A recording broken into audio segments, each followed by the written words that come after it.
بسم اللہ الرحمن الرحیم۔ حضرت عمر بن خطاب بیان کرتے ہیں کہ ہم ایک روز رسول اللہ صلی اللہ علیہ وسلم کی خدمت میں حاضر تھے کہ اسی اثناء میں ایک آدمی ہمارے پاس آیا جس کے کپڑے بہت ہی سفید اور بال انتہائی سیاہ تھے۔ اس پر سفر کے آثار نظر آتے تھے، نہ ہم میں سے کوئی اسے جانتا تھا، حتیٰ کہ وہ دو زانو ہو کر نبی صلی اللہ علیہ وسلم کے سامنے بیٹھ گیا اور اس نے اپنے دونوں ہاتھ اپنی رانوں پر رکھ لیے اور کہا، محمد صلی اللہ علیہ وسلم، اسلام کے متعلق مجھے بتائیں۔ آپ صلی اللہ علیہ وسلم نے فرمایا، اسلام یہ ہے کہ تم گواہی دو کہ اللہ کے سوا کوئی معبود برحق نہیں، اور یہ کہ محمد اللہ کے رسول ہیں۔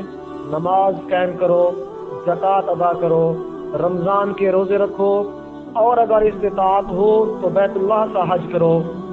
اس نے کہا، آپ نے سچ فرمایا۔ ہمیں اس سے تعجب ہوا کہ وہ آپ سے پوچھتا ہے اور آپ کی تصدیق بھی کرتا ہے۔ اس نے کہا، ایمان کے بارے میں مجھے بتائیں۔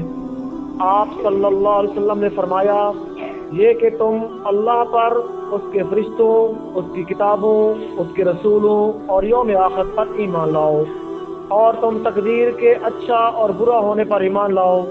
اس نے کہا، آپ نے سچ فرمایا۔ پھر اس نے کہا، احسان کے بارے میں مجھے بتائیں۔ آپ صلی اللہ علیہ وسلم نے فرمایا، یہ کہ تم اللہ کی عبادت اس طرح کرو گویا تم اسے دیکھ رہے ہو، اور اگر تم اسے دیکھ نہیں سکتے تو یقیناً تمہیں وہ دیکھ رہا ہے۔ اس نے کہا، قیامت کے بارے میں مجھے بتائیں۔ آپ صلی اللہ علیہ وسلم نے فرمایا، مسئول اس کے متعلق سائل سے زیادہ نہیں جانتا۔ اس نے کہا، اس کی نشانیوں کے بارے میں مجھے بتا دیں۔ آپ صلی اللہ علیہ وسلم نے فرمایا، یہ کہ لونڈی اپنی مالکہ کو جنم دے گی، اور یہ کہ تم ننگے پاؤں ننگے بدن والے لوگوں کو اور تنگ دست بکریوں کے چرواہوں کو بلند و بالا عمارتوں کی تعمیر اور ان پر فخر کرتے ہوئے دیکھو گے۔ حضرت عمر نے فرمایا، پھر وہ شخص چلا گیا۔ میں کچھ دیر ٹھہرا، پھر آپ صلی اللہ علیہ وسلم سے پوچھا، عمر، کیا تم جانتے ہو سائل کون تھا؟ میں نے عرض کیا، اللہ اور اس کے رسول بہتر جانتے ہیں۔ آپ صلی اللہ علیہ وسلم نے فرمایا، وہ جبریل تھے، وہ تمہیں تمہارا دین سکھانے کے لیے تمہارے پاس تشریف لائے تھے۔ حضرت ابو ہریرہ رضی اللہ تعالیٰ عنہ نے اس حدیث کو کچھ الفاظ کے اختلاف کے ساتھ روایت کیا ہے۔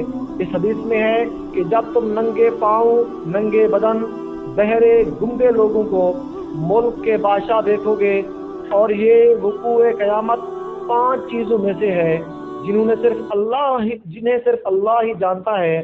پھر آپ صلی اللہ علیہ وسلم نے آیت تلاوت فرمائی، بے شک قیامت کا علم اللہ ہی کے پاس ہے، اور وہی بارش نازل کرتا ہے۔